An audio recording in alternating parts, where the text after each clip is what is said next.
प्रियात्मने श्रीमते भक्ति प्रसाद मधुसूदन नामिने श्री गौरीय सारस्वताचार्य कुलानुवर्तिने गौरधर्म प्रचारिणे गुरुदेवायते नमः।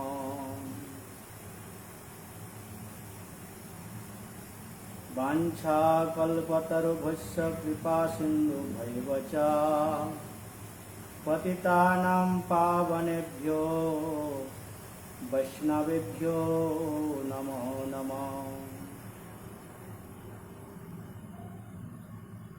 कदाचित् कालिन्दी तटविपिनसङ्गीततरलो मुदाभिरीनारी वदनकमलास्वादमधुप रमाशम्भुब्रह्मा मरपतिगणेशार्चितपद जगन्नाथो स्वामी नयनपथगामी भवतु मे। नीलाचलनिवासाय नित्याय परमात्मने बलभद्र सुभद्राभ्यां जगन्नाथाते नमः।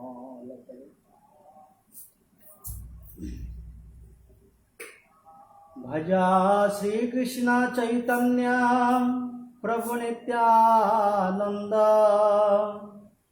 श्री अद्वैत गदाधर शिवासादि गौर भक्तवृंद। हरे कृष्णा कृष्णा कृष्णा हरे हरे हरे राम राम राम हरे हरे। सर्वप्रथम परमार्चनीय परम वंदनीय परमाराध्यतम श्री गुरुपादपद्म विष्णुपाद त्रिवेंद्र स्वामी नित्यलीला प्रविष्ट श्री श्रीमद् भक्ति प्रसाद मधुसूदन गोस्वामी गुरु महाराज श्री चरण वंदना करी तत्पश्चात सपरिगर सपार्षद विश्ववंदित आचार्य भास्कर जगद्गुरु शिल भक्ति सिद्धांत सरस्वती गोस्वामी ठाकुर चरण वंदना करी सुधी सज्जन भक्तवृंद आज श्री जगन्नाथ देवेर रथयात्रा जे समस्त भक्तगण फेसबुक लाइवे श्रवण करছেন তাদের উদ্দেশ্যে বলছি অনেক দিন পর লাইভে এসেছি। অনেক ভক্তগণেই ফোন করে মেসেঞ্জারে কমেন্ট করে তারা বলছেন মহারাজ জি আপনি লাইভে আসছেন না কেন। তো যাক সেহেতু এই জগন্নাথ দেবের কিছু প্রসঙ্গ বলার জন্য এবং জগন্নাথ দেবের প্রসঙ্গ বলে নিজের চিত্তশুদ্ধির জন্য আজকে আমি এসেছি। তো বাসুঘোষ কীর্তন বললেন যেই গৌর সেই কৃষ্ণ সেই জগন্নাথ। বাসুঘোষ বলছেন যেই গৌর সেই কৃষ্ণ সেই জগন্নাথ। শ্রীরাধার ভাবে বে গোরায় অবতার হরে কৃষ্ণ নাম গৌর করিলা প্রচার। তাহলে যিনি গৌর সেই কৃষ্ণ তিনি জগন্নাথ। আর বিশ্বনাথ চক্রবর্তীপাদ তিনি জানাচ্ছেন আরাধ্য ভগবান ব্রজে শতনয় তদ্ধাম বৃন্দাবনম রম্যা কাচিরূপাসনা ব্রজবধূ বর্গেণ যা কল্পিতা শ্রীমদ্ ভাগবতম পুরাণম অমলম প্রেম পুমার্থ মহান শ্রী চৈতন্য মহাপ্রভুর মতমিদম তত্রাদো ন পরহ। বিশ্বনাথ চক্রবর্তীপাদ জানালেন যে আরাধ্য ভগবান ব্রজে শতনয়াত একমাত্র আরাধ্য বস্তু হচ্ছেন ভগবান গোবিন্দ, ব্রজেন্দ্র নন্দন শ্রীকৃষ্ণ। তার ধাম কোথায়? না ব্রজধামের কথা বলেছেন, বৃন্দাবনের কথা বলেছেন। বলেন রম্যা কাচ্চিৎ উপাসনা ব্রজবধূ বর্গেন যা কল্পিতা।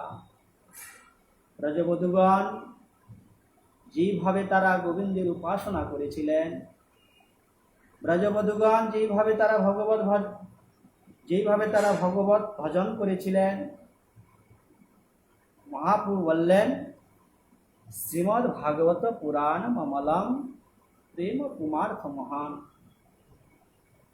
শ্রীমদ্ ভাগবতে যে সমস্ত কীর্তন করেছেন, চৈতন্য মহাপ্রভু বলছেন এটা একমাত্র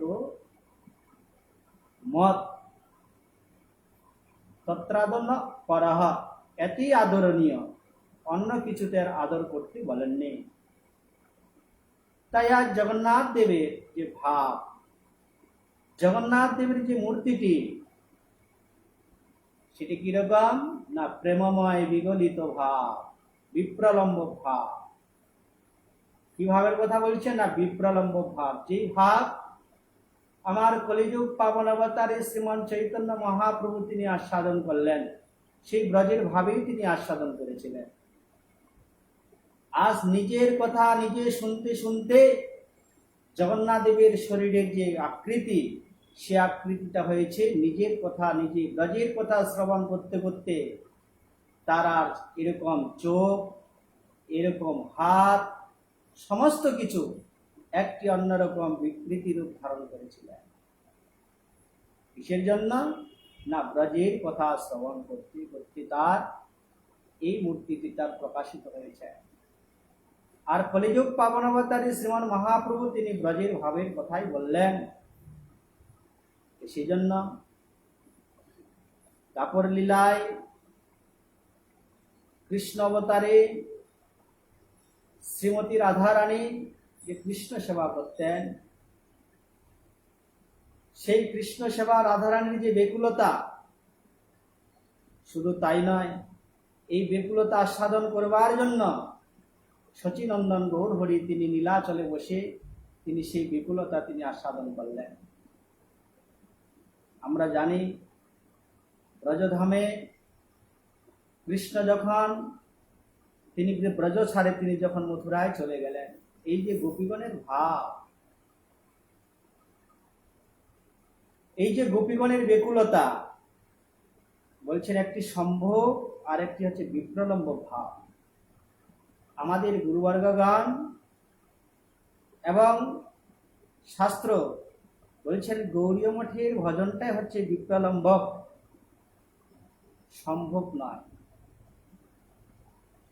পেয়ে গেলে আর কিছু থাকে না, কিন্তু যে পাওয়ার যে আকাঙ্ক্ষা, এটাই আমাদের জীবনে হওয়া চাই। পাওয়ার যে একটি আকাঙ্ক্ষা, সেই আকাঙ্ক্ষাটার কথাই বলেছেন।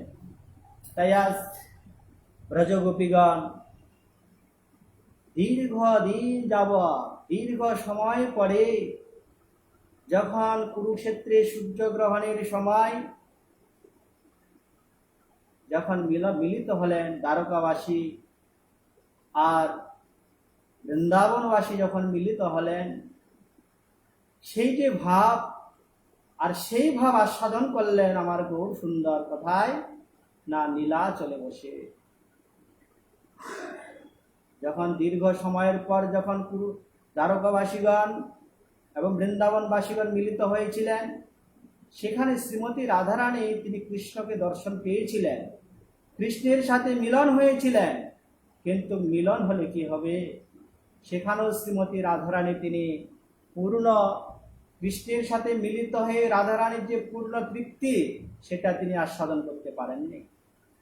রূপ গোস্বামী প্রভু জানিয়েছেন, সো অয়ম কৃষ্ণ সহচরী কুরুক্ষেত্রে মিলিতম তথা অহং সা রাধা তদিদম উভয় সঙ্গমম।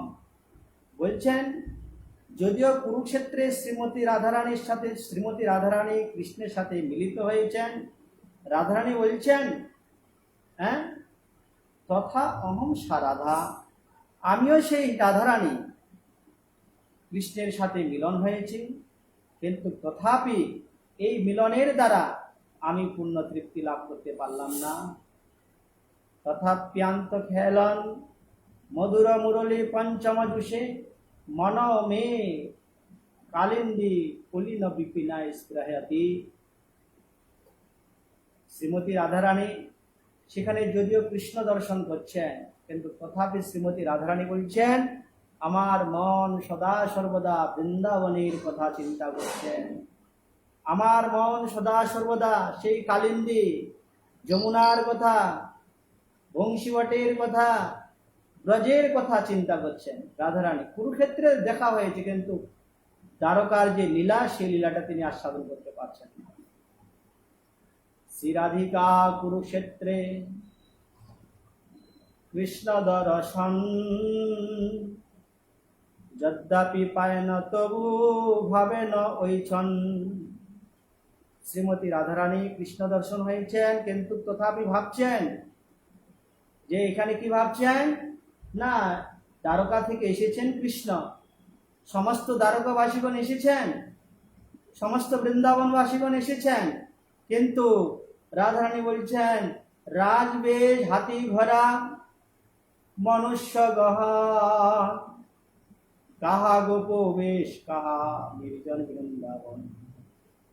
সেই ভাব, সেই কৃষ্ণ, সেই বৃন্দাবন, যবে পাই তবে হয় বাঞ্ছিত পুরা। আর শ্রীমান মহাপ্রভু তিনি জগন্নাথ ক্ষেত্রে জগন্নাথকে দর্শন করে তিনি তার এই সমস্ত ভাব তিনি আস্বাদন করেছিলেন। যে সেই বেশ, সেই গোপবেশের কথা বলছেন, সেই বেশ, সেই ভাব, ব্রজের ভাবের কথা বলেছেন, সেই বৃন্দাবন, যবে পাই তবে হয় বাঞ্ছিত পুরা। শ্রীমান মহাপ্রভু আজ এই রথের দিনে তিনি জগন্নাথের রথ নিয়ে যাচ্ছেন। কোথায় নিয়ে যাচ্ছেন না, বৃন্দাবনে নিয়ে যাচ্ছেন, সুন্দরাচলে নিয়ে যাচ্ছেন। না কি ভাব তার, না কৃষ্ণকে তিনি ব্রজে নিয়ে যাচ্ছেন। মহাপ্রভু গোপী ভাবে তিনি এই সমস্ত আস্বাদন করেছেন। হ্যাঁ, যেই কালে দেখে জগন্নাথ শ্রী বলরাম ও সুভদ্রা সাথ মনে ভাবে কুরুক্ষেত্রে কৃষ্ণের, মনে ভাবে কুরুক্ষেত্রে কৃষ্ণ দর্শন, কুরুক্ষেত্রে কৃষ্ণ দর্শন পেয়েছেন, এই সমস্ত কথাগুলো তিনি চিন্তা করছেন। তাহলে আজ শ্রীমান মহাপ্রভু তিনি সেই ভাব আস্বাদন করেছিলেন। সেখানে তিনি চটক পর্বত দেখে তিনি গোবর্ধনকে তার মনে হয়েছিল, আবার কালিন্দীকে দেখে তিনি সমুদ্রকে দেখে যমুনাকে মনে হয়েছিল, আবার আনন্দনাথকে দেখে যখন ভগবান কৃষ্ণ রাসস্থলী থেকে তিনি হঠাৎ অন্তর্ধান করলেন, সমস্ত গোপীগণ যখন কৃষ্ণ অন্বেষণে তারা যখন এদিক ওদিক যখন তারা ভ্রমণ করছিলেন, সমস্ত গোপীগণ কৃষ্ণ এক জায়গায় তিনি চতুর্ভুজ মূর্তি ধারণ করেছিলেন। গোপীগণ দূর থেকে প্রণাম করে বললেন, হে প্রভু, তুমি আমাদের কৃষ্ণকে অর্থাৎ দ্বিভুজ মুরলীধারী ব্রজেন্দ্রনন্দন শ্যাম গোপরু সেই কৃষ্ণকে তুমি মিলিয়ে দাও। কিন্তু পরক্ষণে যখন শ্রীমতী রাধারানী সেখানটায় উপস্থিত হয়েছিলেন, সেখানে কৃষ্ণ আর চতুর্ভুজ মূর্তি ধারণ করে থাকতে পারেননি, সেখানে তিনি দ্বিভুজ মূর্তি হয়ে গেছিলেন। তাই অনবসর সময়ে এই জগন্নাথের স্নান যাত্রা থেকে জগন্নাথের রথযাত্রা পর্যন্ত এই যে 15 দিন জগন্নাথ দর্শন হতো না, শ্রীমান মহাপ্রভু তিনি আলালনাথে গিয়ে চতুর্ভুজ মূর্তিকে তিনি দ্বিভুজ শ্যাম সুন্দর মূর্তি রূপে তিনি সেখানে দর্শন করেছিলেন। এইভাবে তিনি আজ পুরীধামে থেকে, নীলাচলে থেকে তিনি এই সমস্ত ভাবগুলা তিনি আস্বাদন করেছিলেন। তাই জগন্নাথের ভাব হচ্ছেন ব্রজের ভাবের কথা বলেছেন। জগন্নাথের যে শরীরটা, এই শরীরটা হচ্ছেন ব্রজের কথা শ্রবণ করতে করতে শরীরের এরকম একটি অবস্থা হয়ে গিয়েছিল। মহাপ্রভু যেমন পুরী ধামে থেকে গম্ভীরায় ওই একটি ছোট্ট ঘরের মধ্যে থেকে নাক হাত পা ঘর্ষণ করতেন। কখনো তার সর্ব অঙ্গগুলা সন্ধি ছাড়া হয়ে যেত। সন্ধি ছাড়া বলতে ছিন্ন বিচ্ছিন্ন হয়ে যেত, হাতগুলা ভিতরে ঢুকে যেত, ইত্যাদি ভাবগুলা হতো শ্রীমান মহাপ্রভু। তাই জগন্নাথ দেবের মূর্তিটা সেই মূর্তি। দ্বারকাবাসীগণ কৃষ্ণ বলরামের কথা শুনবার জন্য তারা উৎকণ্ঠিত হয়েছে। আমরা বৃহৎ ভাগবতামৃত শ্রবণ করেছি, সনাতন গোস্বামী সেখানে বর্ণনা করেছেন, যখন সেই নারদ দ্বারকায় গিয়ে পৌঁছেছেন, যিনি একমাত্র দ্বারকাবাসীগণই শ্রেষ্ঠ, এই প্রতিধ্বনি যখন তিনি দ্বারকায় গিয়ে করলেন, তখন দ্বারকাবাসীগণ বলেছিলেন যে আমরা আর কোথায় শ্রেষ্ঠ হতে পারলাম। আজ ভগবান কৃষ্ণ তিনি প্রত্যেকটা মুহূর্তে ঘুমের মধ্যে তিনি কি বলছেন, রা রা বলছেন, গো গো বলে তিনি চিৎকার করছেন, রা রা বলতে রাধারানীর কথা তিনি স্মরণ করছেন। তিনি গোপী গোপী বলে তিনি কখনো এইভাবে তিনি বিভোর হয়ে যাচ্ছেন। তিনি আছেন দ্বারকায়, কিন্তু তার মন প্রাণ পড়ে আছে বৃন্দাবন ধামে। দ্বারকাবাসীগণ নারদকে যখন এই কথা বলেছিলেন, তো এই যে ভগবান কৃষ্ণ তিনি যে ব্রজবাসীগণকে, বৃন্দাবন গোপীগণকে তিনি এত ভালোবাসতেন, এই কথাটা কে জানতো? এই কথাটি জানতেন একমাত্র রোহিণী দেবী, দেবকী, তারা এই কথাগুলো সমস্ত জানতেন যে কৃষ্ণ ব্রজবাসীগণকে কতটা তার প্রিয় ব্রজবাসীগণ। সেই জন্য ব্রজবাসীগণ আর দ্বারকাবাসীগণ কৃষ্ণের কথা শ্রবণ করবেন বলে তারা উৎকণ্ঠিত হয়েছিলেন। কিন্তু কৃষ্ণের কথা কে শ্রবণ করাবে? তাই কৃষ্ণের কথা শ্রবণ করবার জন্য রোহিণী দেবী, দেবকী, বসুদেব, তাদের কাছে কৃষ্ণ কথা শুনতে হবে। তাই সকলেই মিলে কৃষ্ণ কথা শ্রবণ করছেন। কিন্তু কৃষ্ণের কাছে কৃষ্ণের কথা বর্ণনা করলে তো হবে না।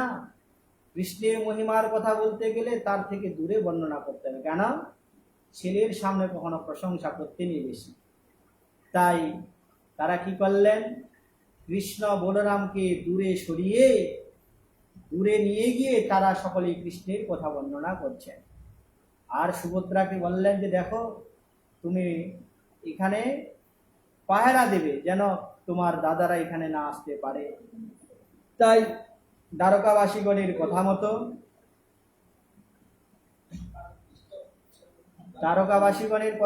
তারা কি করলেন, কৃষ্ণের কথা হচ্ছে, সুভদ্রা তিনি সেখানে দ্বারে বসে তিনি পাহারা দিচ্ছেন, কিন্তু কৃষ্ণের কথা বর্ণনা করতে করতে, কৃষ্ণের কথা বলতে বলতে সেই সুভদ্রা দেবী ভগ্নী তিনি পর্যন্ত বেঘোর হয়ে গিয়েছেন। সেই সুভদ্রা দেবী সেই কৃষ্ণের কথা, বলরামের কথা শ্রবণ করতে করতে তার হাত পা ঠিক এরকম একটি বিকৃতি রূপ ধারণ করেছেন। এমন সময় সেই দুয়ারে বসে সুভদ্রার বাম পাশে জগন্নাথ কৃষ্ণ আর ডান পাশে বলরাম এসে উপস্থিত। তারাও শুনছেন তাদের কথা, তারাও শুনছেন, নিজের কথা নিজে শুনছেন। কৃষ্ণ এবং বলরাম তারা নিজের কথা নিজে শ্রবণ করছেন। নিজের কথা নিজে শ্রবণ করতে করতে তাদের এরকম হাত পা চোখ সমস্ত বড় বড় হয়ে গিয়েছে, এমন একটা ভাব এসে গিয়েছে যে তারা তাদের মধ্যে ছিলেন না, এরকম একটি ভাব এসে উপস্থিত হয়েছে। এমন সময় নারদ এসে সেখানে উপস্থিত হলেন।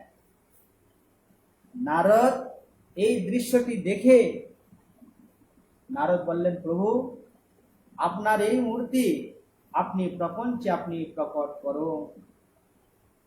তাই নারদের প্রার্থনায় ভগবান কৃষ্ণ সেই দ্বারকার যে কৃষ্ণ কথা শ্রবণের, অর্থাৎ ব্রজের কথা শ্রবণ করতে করতে তাদের যে দশা হয়েছিল, সেই দশার যে মূর্তিটি, সেই মূর্তিটাই হচ্ছেন জগন্নাথ, বলদেব এবং সুভদ্রা। তাই কিন্তু ভগবান যখন এখানে আসেন তখন ডাইরেক্ট এভাবে চলে আসেন না। ভগবান কৃষ্ণ কোনো শুদ্ধ ভক্ত তার নিজজনের মাধ্যমে এই জগতে উপস্থিত হন, প্রপঞ্চ লীলা করতে আসেন। তাই সেই জগন্নাথ দেবের একজন শুদ্ধ ভক্ত ছিলেন, প্রেমিক ভক্ত ছিলেন। হ্যাঁ, মালব দেশে সেই রাজা ছিলেন, ইন্দ্রদুম্ন মহারাজ ছিলেন, ইন্দ্রদুম্নের মহারাজ। তিনি অত্যন্ত প্রেমিক ভক্ত ছিলেন। তাই তিনি কৃষ্ণ দর্শনের জন্য তিনি উৎকণ্ঠিত হতেন। কোন রাজা? ইন্দ্রদুম্ন রাজা। তিনি কৃষ্ণকে দর্শন করবার জন্য তিনি উৎকণ্ঠিত হতেন।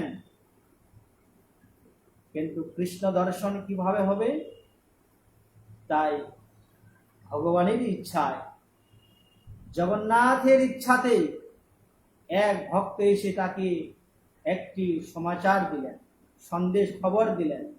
বলে, হে রাজন, আপনি যদি ভগবানকে লাভ করতে চান তাহলে আপনি নীল মাধবের পূজা করুন। কার পূজার কথা বললেন? নীল মাধবের পূজা করবার কথা বললেন। কিন্তু নীল মাধব কোথায়? বলছেন না, আপনার এই রাজ্যের মধ্যে কোথাও না কোথাও সেই নীল মাধবের পূজা হচ্ছে। আপনি যদি সেই নীল মাধবের পূজা করেন তবে আপনি ভগবানকে লাভ করতে পারবেন। রাজা সেই ভক্তের কথা শ্রবণ করে তার যত ব্রাহ্মণগণ ছিলেন, তার যত মন্ত্রীগণ ছিলেন, সমস্ত মন্ত্রীগণ, সমস্ত ব্রাহ্মণগণ দিক দিগন্তে প্রেরণ করলেন, দিক দিগন্তে পাঠিয়ে দিলেন, প্রত্যেক দিকে দিকে নীল মাধবের সন্ধানে। যেখানে নীল মাধবকে পাওয়া যাবে, নীল মাধব ভগবানকে পাওয়া যাবে, সেখান থেকে নিয়ে আসতে হবে। সমস্ত ব্রাহ্মণগণ, সমস্ত মন্ত্রীগণ এক এক করে দিক দিগন্তে তারা ছুটলেন। কিন্তু প্রত্যেকেই বিষণ্ণ মনে, ভগ্ন মনোরথে তারা রাজার কাছে ফিরলেন। কেউ নীল মাধবের সন্ধান দিতে পারলেন না। কিন্তু একজন ভক্ত ছিলেন, সেই ভক্ত ব্রাহ্মণ ছিলেন। সেই ভক্ত হচ্ছেন, তার নাম হচ্ছেন বিদ্যাপতি ব্রাহ্মণ। তিনি আর ফিরলেন না রাজ্যে। তিনি ঘুরতে ঘুরতে একটি শবর পল্লীতে গিয়ে উপস্থিত হলেন। শবর পল্লী অনার্য দেশে। অনার্য বলতে সেখানে নিচু জাতিরা বসবাস করে, সেরকম একটি জায়গা থেকে তিনি উপস্থিত হলেন। সেখানে উপস্থিত হতে শবর পল্লীতে এক শবরের বাড়িতে গিয়ে উপস্থিত হলেন। সেই শবরের বাড়িতে, যে বাড়িতে উপস্থিত হয়েছিলেন, সেই বাড়িতে সেই গৃহস্বামী, সেই শবরের নাম হচ্ছে বিশ্বাবসু শবর। তিনি তখন সেখানে ছিলেন না, তিনি অন্যত্র গিয়েছেন। সেই শবরের যে মেয়ে, তার নাম হচ্ছে ললিতা সুন্দরী, তিনি বাড়িতে ছিলেন। তাই বিদ্যাপতি ব্রাহ্মণ তিনি সেখানে গিয়ে উপস্থিত হলেন। উপস্থিত হয়ে সেই মেয়েটি, সে বিশ্বাবসু শবরের কন্যা, বিদ্যাপতি ব্রাহ্মণকে অনেক আপ্যায়ন করলেন, অনেক সম্মান করলেন। এবং পরক্ষণে যখন সেই শবর বিশ্বাবসু যখন গৃহে ফিরলেন, গৃহে ফিরে সে তার মেয়েকে বললেন অতিথি সেবার কথা। এবং ক্রমান্বয়ে সেই ললিতার সাথে তার প্রণয় হলো, প্রেম হতে হতে তাদের সাথে দুইজনের বিয়ে হলো। বিয়ে হওয়ার পরে কার সাথে বিয়ে হলো? বিদ্যাপতির সাথে বিয়ে হলো। কার বিয়ে হলো? শবর কন্যা ললিতার সাথে বিয়ে হলো।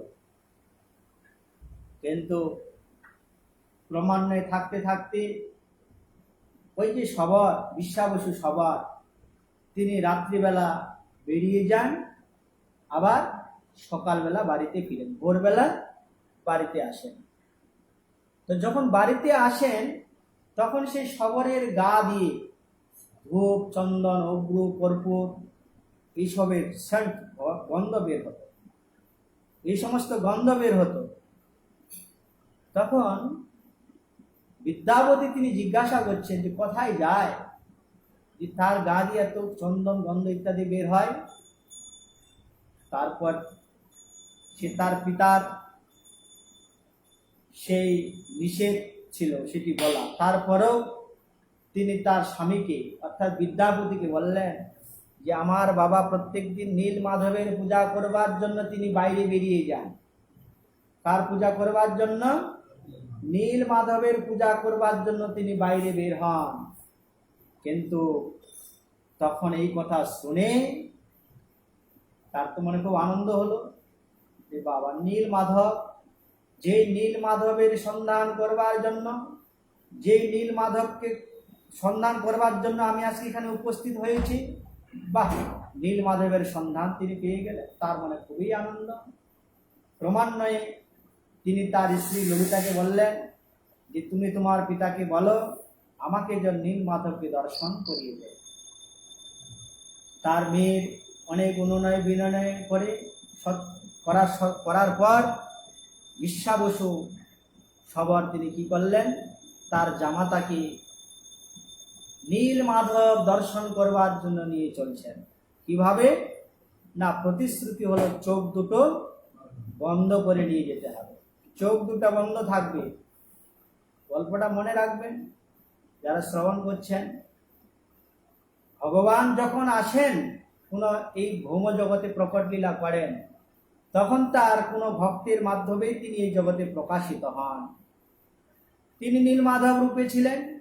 পরবর্তীকালে ভগবানই সেই রূপটা তিনি, নীলমাধবের রূপটা তিনি দারুব্রহ্ম রূপে তিনি সত্যযুগে এই জগতে তিনি প্রকাশ করেছিলেন। তাই নীলমাধব দর্শনে নিয়ে যাচ্ছেন, কিন্তু প্রতিশ্রুতি কি আছে না, চোখ দুটা বন্ধ করে।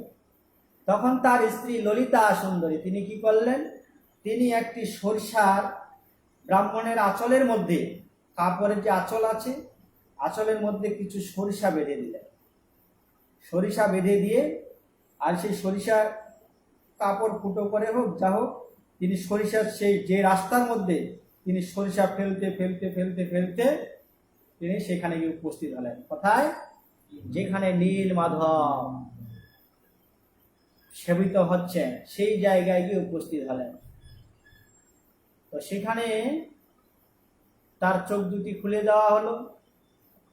চোখ দুটা খোলার পর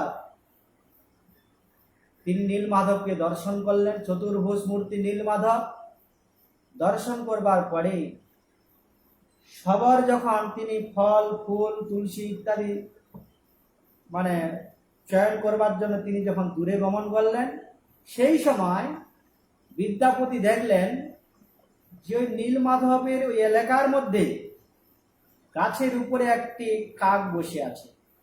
আর সেই কাকটা নিচে পড়া মাত্র একটা কুণ্ডের মধ্যে পড়ে মৃত্যু হওয়ার সাথে সাথেই সেই কাকটা দিব্য মূর্তি ধারণ করে তিনি ভগবানের সাথে মিশে যাচ্ছেন, সারূপ্য মুক্তি লাভ করছেন। এই দৃশ্যটা দেখলেন কে? বিদ্যাপতি। বলে বাহ, এই জায়গাটার এত মহিমা। একটা সাধারণত কাক তিনি গাছের ডাল থেকে বসে, গাছের ডালে থেকে পড়ে গিয়ে মরার পরেই তিনি সারূপ্য মুক্তি লাভ করলেন, ভগবানের সাথে তিনি একাত্ম হয়ে গেলেন, ভগবানের মতো রূপ হয়ে গেলেন। সারূপ্য মুক্তি মানে ভগবানের মতো রূপ হয়ে গেলেন। চতুর্ভুজ মূর্তি রূপ ধারণ করে তিনি বৈকুণ্ঠে চলে যাচ্ছেন। এটা দেখে তার খুব ভালো লাগলো। বলছে বাহ, তাহলে তো আমি এই জায়গায় এসেছি, আমিও তাহলে এখানে আত্মহত্যা করে আমি প্রাণ ত্যাগ করলে আমারও তাহলে এরকম ভগবানের মতো রূপবান হয়ে আমি সারূপ্য মুক্তি লাভ করব। বাস, এবার তিনি যে গিয়েছেন তিনি প্রাণ ত্যাগ করবেন, আত্মহত্যা করবেন। এমন সময় দৈববাণী হলো, আকাশবাণী হলো, হে বিদ্যাপতি ব্রাহ্মণ, তুমি কি জানো না কিসের জন্য তুমি এসেছ? তুমি কিসের জন্য বের হয়েছিলে? কিসের জন্য? নীল মাধব সন্ধানের জন্য বের হয়েছিলে। তো নীল মাধবের সন্ধান তুমি পেয়েছ, তাহলে এই যে সংবাদটা পৌঁছাতে হবে, কোথায় পৌঁছাতে হবে? রাজার কাছে পৌঁছাতে হবে। এই সংবাদটি, নীল মাধবের সংবাদটা রাজার কাছে পৌঁছাতে হবে। তাহলে তুমি প্রাণ ত্যাগ করলে হবে, রাজার কাছে পৌঁছাতে হবে নীল মাধব সংবাদটি। তখন তিনি বিরত হলেন।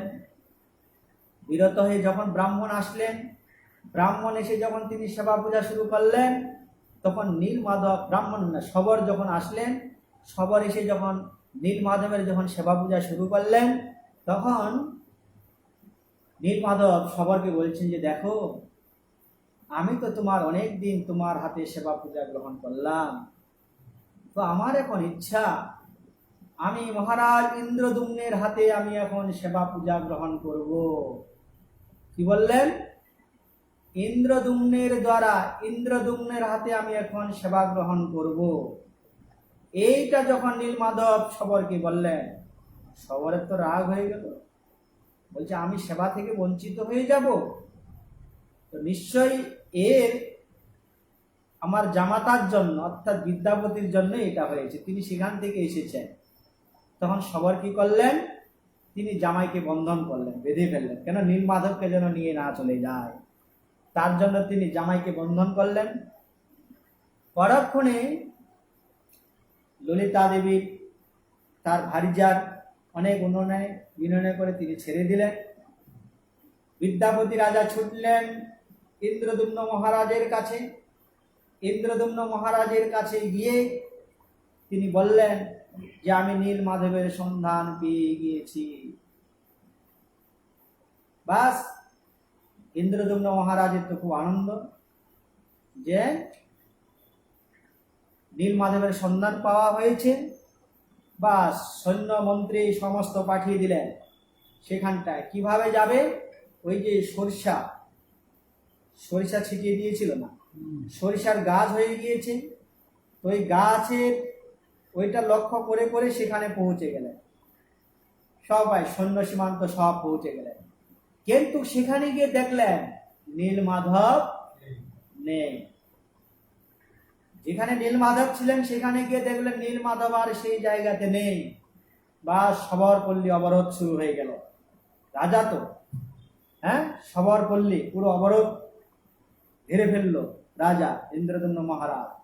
শবরকে বন্ধন করলেন, তার গোষ্ঠী পুষ্টি যত আছে সবাইকে বন্ধন করলেন।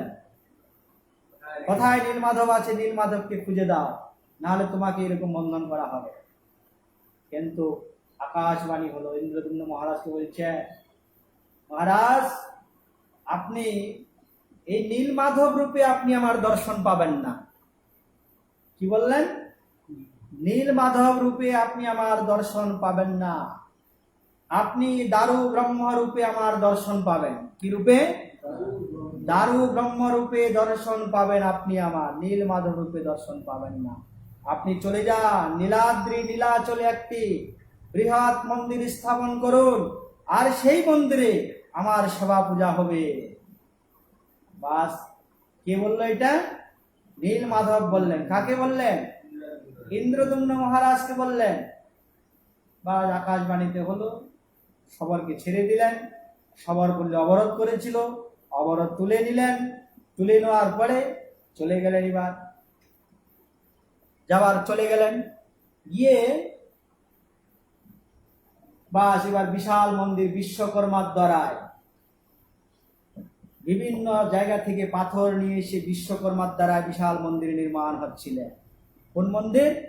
এখন যে মন্দিরটা আছে সেই মন্দিরটায় মাটির নিচে 60 হাত আর মাটির উপরে 120 হাত, এরকম ভাবে মন্দিরটার ডিজাইন কি না, শঙ্খ ডিজাইন, শঙ্খর যে ডিজাইন আছে যেরকম, সেরকম ডিজাইন করে একটা মন্দির তৈরি হলো। মন্দির তো তৈরি হলো, মন্দির প্রতিষ্ঠা করবে কে?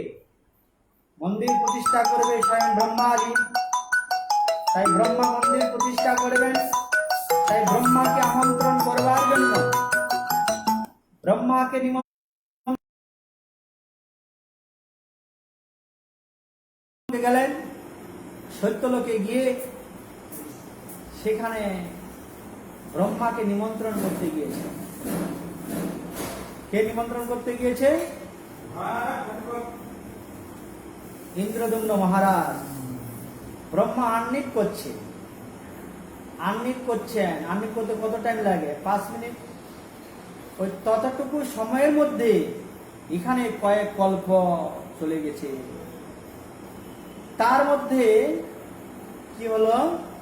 ইন্দ্রদম্ন মহারাজ যখন তিনি সত্যলোক থেকে তিনি যখন ফিরলেন, সত্যলোক থেকে ফিরে তিনি দেখলেন, সত্যলোক থেকে ফিরে দেখলেন, জয় হোক মহারাজ কি জয়, মহারাজ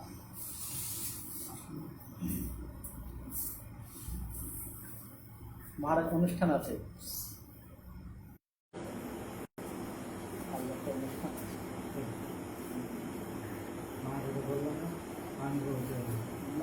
আপনি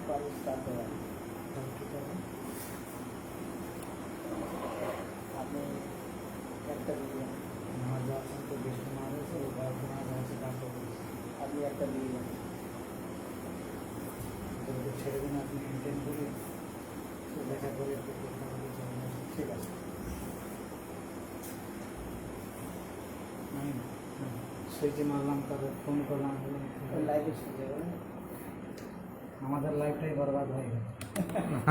হরি বল, জয় রাধে, জয় হোক মহারাজ। আমাদের লাইফে চলছে, আমরা মরে গেলাম না। তাহলে আসুন আপনি। হ্যাঁ ঠিক আছে মহারাজ। জয় গৌর সুন্দর, জয় গৌর হরি। ইন্দ্রদম্ন মহারাজ কোথা থেকে ফিরলেন?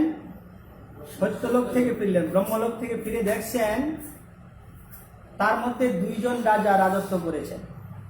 সুরদেব একজন রাজা রাজত্ব করেছেন, তার পরবর্তী রাজা হচ্ছে গালমাধব রাজা। তিনি ওই মন্দিরটা সমুদ্রে বালি দিয়ে চাপা পড়ে গিয়েছিল। তখন তিনি কি করেছেন, সমুদ্রের বালি কুড়ে কুড়ে মন্দিরটাকে সংস্কার করেছেন, পুরীর মন্দির সংস্কার করার পরে তিনি বলছেন এই মন্দিরটা আমি করেছি। যখন ইন্দ্রদম্ন মহারাজ এসে বলছে এটা আমার মন্দির, তিনি বলছেন না, এই মন্দিরটা আমি করেছি, এই মন্দির তো আমার মন্দির।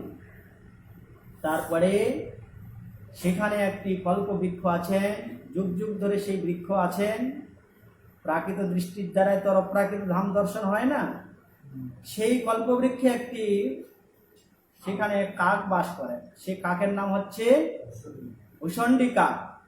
সেই কাকটা যুগ যুগ ধরে কল্প কল্প প্রলয় হয়ে গেল তিনি সেখানে থাকেন, তিনি সমস্ত কিছু দেখেন। তো দেখার পরে সেই কাকটি তখন বলছেন যে না, এই মন্দিরটি ইন্দ্রদম্ন মহারাজ করেছেন, এটা ইন্দ্রদম্ন মহারাজের মন্দির। এই মন্দিরটি বালি দিয়ে চাপা পড়ে যাওয়ায় তিনি সংস্কার করেছেন। তাই পরবর্তীকালে তখন গালমাধব তিনি আবার ইন্দ্রদম্ন মহারাজকে তিনি মন্দিরটি সমর্পণ করলেন। আর ব্রহ্মা তিনি যেহেতু মিথ্যা কথা বললেন, তাই ব্রহ্মা তখন কি করলেন, সেই গালমাধব রাজাকে ইন্দ্রদম্ন যে সরোবর আছে, গুন্ডিচা মন্দির আছে, তার বাইরে তার একটা মন্দির করে দিলেন, বলছে তুমি এখানে থাকবে। ওখানে গালমাধব রাজার মূর্তি আছে। তো এই যে পুরীধামের কাহিনী, তো তখন ব্রহ্মা বলছেন এই মন্দির নীলাচল ধামটা স্বয়ং ভগবানের স্বরূপ শক্তির দ্বারা প্রকাশিত হয়েছে, এই মন্দির প্রতিষ্ঠা করবার কোনো দরকার নাই। তথাপি আমি যেহেতু এসেছি, আমি ওই চূড়ার মধ্যে আমি ধ্বজাটা বেঁধে দিচ্ছি, আর এই ধ্বজাটাকে যে দত্তি হয়ে যাবে, তারপরে তো হলো সমস্ত কিছু। কিন্তু দারু ব্রহ্মরূপ জগন্নাথ কোথায়, দারু ব্রহ্ম কোথায়? তিনি অনশন করা শুরু করলেন। আমার নীলমাধব কোথায়? তখন তাকে স্বপ্ন দিলেন যে দেখো, সমুদ্রের বঙ্কিম মহান বর্তমান যে চক্রতীর্থ আছে, সেই চক্রতীর্থের ধারে চারখানা কাষ্ঠ ভেসে আসবে। কয়টা কাষ্ঠ? চারখানা কাষ্ঠ ভেসে আসবে। ওই চারখানা কাষ্ঠ দিয়ে তুমি আমার মূর্তি তৈরি করবে। চারটা কাষ্ঠ কি আছে? জগন্নাথ, বলদেব, সুভদ্রা আর সুদর্শন। এই চারটি কাষ্ঠ ভেসে যাবে, তুমি চারটি কাষ্ঠ, তার জন্য তুমি স্বর্ণের রথ তৈরি করবে সেই সব কাষ্ঠদেরকে নিয়ে যাওয়ার জন্য। বা স্বপ্ন আদেশ প্রাপ্ত হলেন, স্বর্ণের রথ নিয়ে গেলেন, হাত সমস্ত সেই কাষ্ঠ তোলার জন্য গেলেন। সেই কাষ্ঠের মধ্যে দেখছেন শঙ্খ, চক্র, গদা, পদ্ম বিভিন্নগুলো দেখছেন। দেখার পরে সেই কাষ্ঠ যখন তুলতে গেলেন, সেই কাষ্ঠ আর তুলতে পারছেন না। অনেক হাতি ঘোড়া কত কিছু প্রয়োগ করছেন, কিন্তু আর তুলতে পারছেন না। তারপরে আবার স্বপ্ন আদেশ হলো, বলছে দেখো এই কাষ্ঠ তোমরা কেউ তুলতে পারবে না। এই কাষ্ঠ তুলতে পারবে কে? একমাত্র যিনি আমার পূর্ব সেবক, যিনি নীলমাধব রূপে আমার সেবা করেছিলেন, সবর, বিশ্বাবসু সবর, তিনি একমাত্র এই কাজটা তুলতে পারবে। তাই সবরকে নিয়ে আসা হলো, আর বিদ্যাপতিকে নিয়ে আসা হলো, জামাই আর শ্বশুর। শ্বশুর জামাই দুইজন দুই দিকে ধরলেন, বাস শোলার মতো হালকা উঠে পড়লেন, উঠে রথের উপরে তুলে দিলেন, সকলে হরি সংকীর্তন করা শুরু করে দিল। তো এইভাবে সেই কাষ্ঠ, শঙ্খ চক্র গদা পদ্মধারী কাষ্ঠ নিয়ে চললেন। কিন্তু কাষ্ঠ তো হলো, মূর্তি নির্মাণ করবে কে? মূর্তি নির্মাণ তো করতে হবে। যত শিল্পী আছে সমস্ত শিল্পী আসছেন, এসে যে ছেনি হাতুড়ি মারছেন সব ভেঙে যাচ্ছে, কারো ছেনি হাতুড়ি সেখানে কাজ হচ্ছে না। বড় বড় শিল্পী আসছেন, মহারাজ ইন্দ্রদুম্ন মহারাজ বলে কথা, মহারাজের কাছে কি আর মামুলি শিল্পী আসবে না? বড় বড় নামি দামি শিল্পী, প্রাইজ পাওয়া শিল্পী, তারা আসছেন, মূর্তি নির্মাণ করবেন, জগন্নাথের ভগবানের মূর্তি নির্মাণ করবেন। আসছেন সকলে, ছেনি হাতুড়ি মারতে সব ভেঙে যাচ্ছে, কারো ছেনি হাতুড়ি কাজে হচ্ছে না। এমন সময় অনন্ত মহারানা বলে একজন বৃদ্ধ, তিনি এমন সময় সেখানে আসলেন। এসে বৃদ্ধ তিনি বললেন ইন্দ্রদুম্ন মহারাজকে, স্বয়ং জগন্নাথই এসেছেন সেই রূপ ধারণ করে, এসে বলছেন এই বিগ্রহ আমি তৈরি করব, কিন্তু একটি মাত্র শর্ত আছে। বলে কি শর্ত আছে?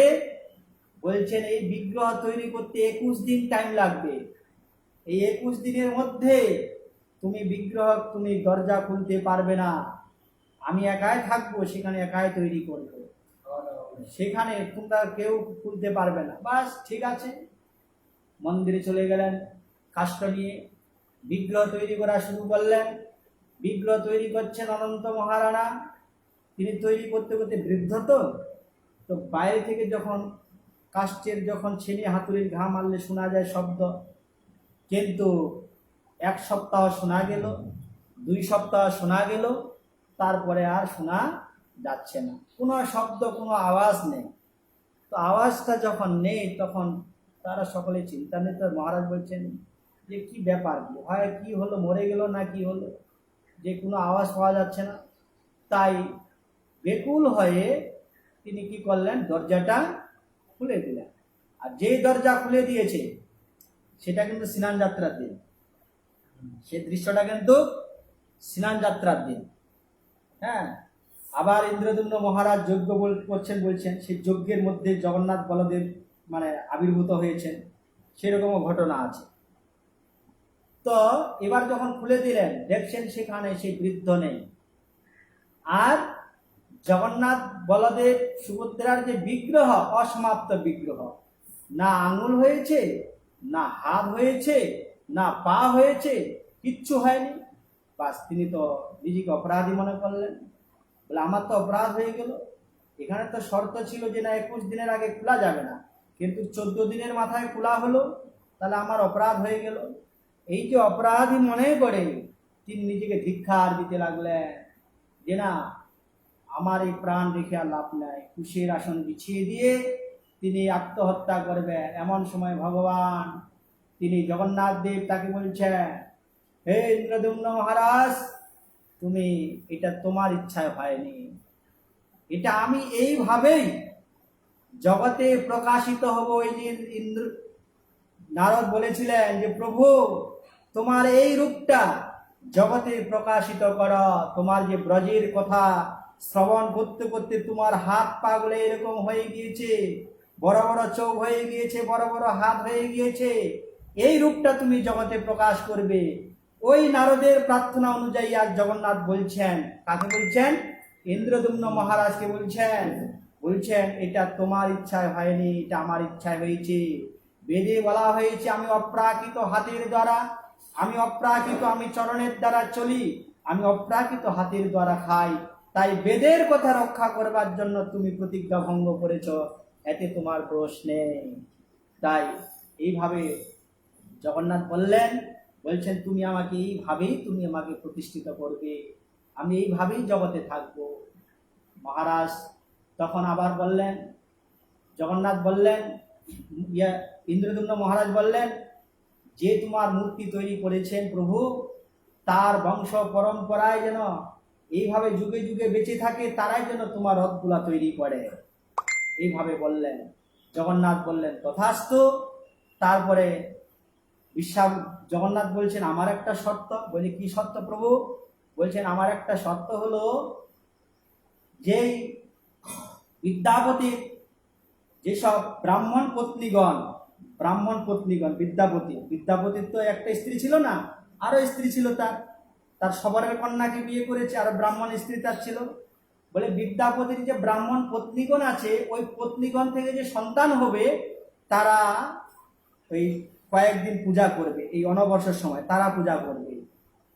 আর সবর পত্নী থেকে যেই সন্তানগণ উৎপত্তি হবে, তারা সুপকার হবে, তারা রান্নাশালায় তারা রান্না করবে, জগন্নাথের তারা রান্না করবে, তাদের দ্বারা আমি সেবা গ্রহণ করব। ইন্দ্রদ্যুম্ন মহারাজ বলছেন প্রভু আপনার যথেষ্ট ইচ্ছা, তবে আমার আরেকটা ইচ্ছা আছে। বলে কি ইচ্ছা বলো? বলছেন 24টা ঘন্টার মধ্যে মাত্র একটা প্রহর 3 ঘন্টা মাত্র তোমার মন্দিরের দরজা বন্ধ থাকবে, আর বাকি 21 ঘন্টা তোমার মন্দিরের দরজা খোলা থাকবে, আর দিনে অনেকবার ভোগ হবে, তোমার হাত পা যেন কখনো শুকনো হয়ে না যায়। জগন্নাথ বলছেন তথাস্তু। আমার হাত পা শুকাবে না, তুমি সবসময় আমাকে খাওয়াতে থাকবে, তাহলে আমার হাত পা কখনো আর শুকাবে না। এটা তো হলো। তো এবারে জগন্নাথ বলছেন যে এবার তোমার জন্য একটা বর চাও, তোমার জন্য একটা বর চেয়ে নাও, তুমি কিছু একটা বর চাও। তখন ইন্দ্রদ্যুম্ন মহারাজ বলছেন প্রভু ঠিক আছে, এবার তাহলে আমার জন্য একটা বরতা বলছে, বচাও, তোমার যা ইচ্ছা সব তোমাকে আজকে আমি দেব। ইন্দ্রদ্যুম্ন মহারাজ বলছেন প্রভু আমার জন্য বর হলো, এই যে মন্দির আছে, এই মন্দিরের যত প্রপার্টি মানে সম্পত্তি আছে, এটা যেন কেউ নিজের বলে দাবি করতে না পারে কোনোদিন, কস্মিন কালে কখনো যেন কেউ বলতে না পারে এটা আমার সম্পত্তি। তাই তুমি আমাকে নির্বংশ করে দাও। কি বর চাইলো? আমাকে নির্বংশ করে দাও। আমার বংশে যদি কেউ থাকে, তাহলে এই জগন্নাথের মন্দিরটা ইত্যাদি এগুলাকে পরম্পরা ধারায় কি বলবে? এটা আমাদের সম্পত্তি বলে দাবি করবে। জগন্নাথের কাছে এই বর চেয়ে নিলেন। তাই ভক্তের ইচ্ছায় ভগবান এই জগতে ভক্তকে অবলম্বন করে এই জগতে আসেন। আর এই জগন্নাথেই স্বয়ং ভগবান জগন্নাথ, তিনি আমরা যে দেখতে পাচ্ছি অনবসর এই যে জ্বর হয়েছে, তার চন্দন যাত্রা হলো, তার শরীরে তাপ বেড়ে যাচ্ছে। ভগবানের তাপ, ভগবানের জ্বর, কিসের জ্বর? হ্যাঁ, কন্দর্প জ্বর হয়েছে। কন্দর্প মানে ব্রজগোপীগণের সাথে তিনি মিলন হবেন, তাই তার শরীরের উত্তাপ বেড়ে যাচ্ছে ব্রজভূমিকে দর্শন করবার জন্য। ব্রজে যাবেন ব্রজগোপীগণকে দেখার জন্য, তার শরীরের উত্তাপ বেড়ে যাচ্ছে। চন্দন দিয়ে লেপানো হচ্ছে জগন্নাথকে, চন্দন সরোবরে তাকে পরিক্রমা করানো হচ্ছে। এইভাবে বাস চন্দন যাত্রা তো হলো, তারপরে তার আবার স্নান যাত্রা। তাও যখন গরমটা যাচ্ছে না, তখন জল ঢালা হচ্ছে। জল ঢালতে ঢালতে কেন? সেটাকে শীতল করার জন্য। জল ঢাললে এমন তার জ্বর চলে আসলো। জ্বর কিসের জ্বর? না, তিনি ব্রজগোপীগণকে দর্শন করবেন। তাই যেই জ্বর জগন্নাথ দেবকে যখন বলা হলো চিন্তা নাই, তুমি উঠো, তোমার জ্বর সেরে যাবে, তো কালকে তোমাকে নিয়ে যাওয়া হবে বৃন্দাবনে। যে বৃন্দাবনের কথা বলা হয়েছে, জগন্নাথের জ্বর সেরে গেছে, তিনি বৃন্দাবনে যাবেন। হ্যাঁ, তাই জগন্নাথ আজকে তিনি সুন্দরাচল থেকে তিনি বৃন্দাবনে যাবেন। খুবই সজ্জন ভক্তবৃন্দ, জগন্নাথের মহিমা অনেক। আমরা সংক্ষিপ্ত করে বললাম একটু। আমাদের আবার জুমের মধ্যে আবার ক্লাস আছে, সময় হয়ে যাচ্ছে, তাই এখানেই সমাপ্ত করছি। জয় জগন্নাথ বলদেব সুভদ্রা সুদর্শন জিউ কি জয়, জগন্নাথ দেবী রথযাত্রা কি। রথযাত্রা সম্বন্ধে বলা হলো না, শুধু জগন্নাথের মহিমা সম্বন্ধে বলা হলো। রথযাত্রা সম্বন্ধে আবার আমরা শ্রবণ করব পরবর্তীকালে। মহাপ্রভু কিভাবে রথাগ্রে নৃত্য করেছিলেন, মহাপ্রভু কিভাবে রথ টেনেছিলেন, মহাপ্রভু কিভাবে জগন্নাথকে নীলাচল থেকে সুন্দরাচলে নিয়ে গেছেন, এই সমস্ত কথাগুলো আমরা আবার পরবর্তীতে আলোচনা করব। বাঞ্ছা কল্পতরু ভৈষ্য কৃপা সিন্ধু ভয়চ পতিতানাং পাবনেভ্যো বৈষ্ণবেভ্যো নমো নমঃ।